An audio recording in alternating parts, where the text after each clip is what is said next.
Өнөө цагт Монголын контент салбарын базж буй хамгийн том зүйлсийн нэг бол Ome TV. Хин чамаа хөргөлөх юм. Энэ амар таниулж санагдах юм ютубер үүдэн. Тийм амар метр 72. Юу чич яа. О, зэний зүг вэ штэ. Хин намаа хөргөлөх юм. Та бүхний харж байгаачлан Ome TV руу маш хүмүүс орох болсон бөгөөд хүмүүстэй харилцах гэж эсвэл контент бүтээх гэж ихэвчлэн ордог болсон байна.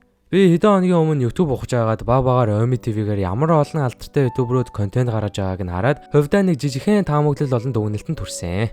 Хэрвээ та нар контент бүтээгч болох хүсэлтэй бол эхний ээлжинд мэдээж хандлт хамгийн чухал.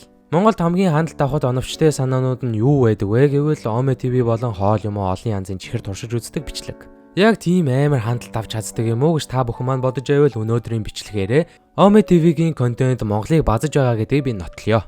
Бид бүхний сайн мэдэх хурдцтайгаар алдар нэр турж байгаа лосол яг хаанаас тесрэлт хийж од болоод байгаа вэ гэдээ ажиглавал лосол хүмүүсийн анхаарлыг татаж чаддаг. Нэмээд ганц анхаарал татахтаа биш өөрийгөө анхаарлын төв зэгт яаж оруулахаа маш сайн мэддэг. Гадаадуудын хэлдгээр бол клип фарминг маш өндөр түвшинд хийдэг гэсэн үг.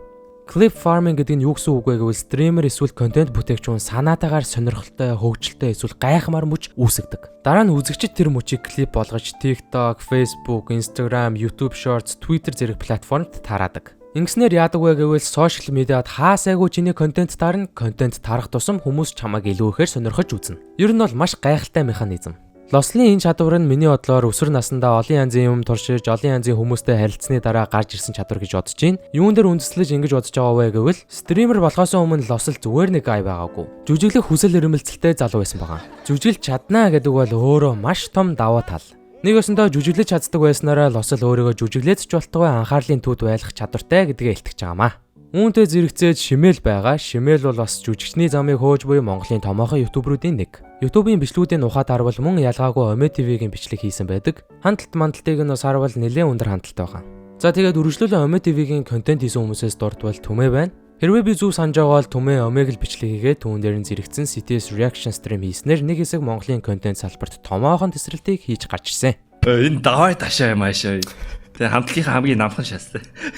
Яг ингээд хараад үзвэл Омег контент нь өөрөө хүнийг уйдахгүй engage хийж чадсанаар Монголын томоохон ютуберүүд бүгд нэр холбогдоод амжсан байна. Мэдээж холбогдоогүй хүмүүс бас байгаа. Эдгээр контент бүтээгчдийн амжилтын хамгийн том нууц нь яг юу вэ гэвэл хэрхэн яаж үзэгчтэй үлдээж чадаж байна вэ гэдэг нь. Нэгт Ome TV хийж хандлт авах. Хоёрт өргөжлүүлэн үзэгчтэй багаар өсгөх. Гуравт өөрсдийн хэв маягаа тодорхойлсон өндөр хандлттай контент хийх. За энэ бүгдийг ойлгомжтой дүгнээд хэлбэл Ome TV-гийн ачаар бичлэгээ олон нийтэд хүргэн дараагаар нь өөрийн гэсэн фэн бейс үзэгчтэй олоод илүү том шинэлэг контентуудын санаа гарган томордог юм байна. Би яцхан анхааруулга хэлэхэд хэдий Ome TV өндөр хандлт авах ч гэсэн төдий чиний контентоос чиний үзүүлбэр хандлт авах хэмжээний сайн байх ёстой. Зүгээр нэг камера таас руу харуулад хүмүүстэй ярил хинч үзэхгүй нь тодорхой шүү дээ. За тэгвэл яагаад хүмүүс Ome TV-д тийм их дуртай байгаад байна вэ?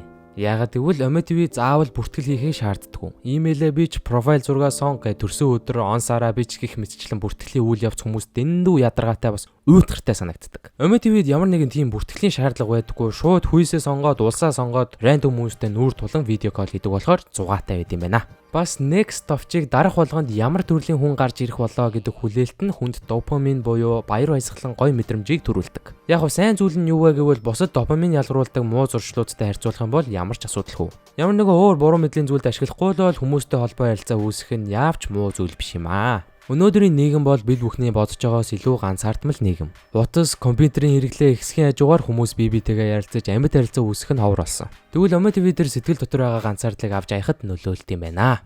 Би бол хувьдаа Ome TV Омег контент бол нэлээд үзүүштэй гэж хэлнэ. Бараг үзэж байхдаа өмнөөс нь ичээд, сандраад, инээд үрээдэдэг. Хаяа энэ нь зүгээр нэг кино цоврал моврал үзэхээс илүү зугаатай байдаг. За өнөөдрийн бичлэгтэй маань хамт байсан бүх хүмүүстээ маш их баярлалаа. Бичлэг таалагдсан бол лайк болон subscribe дараагийнхаа бичлэгээр уулзтал түр баяртай.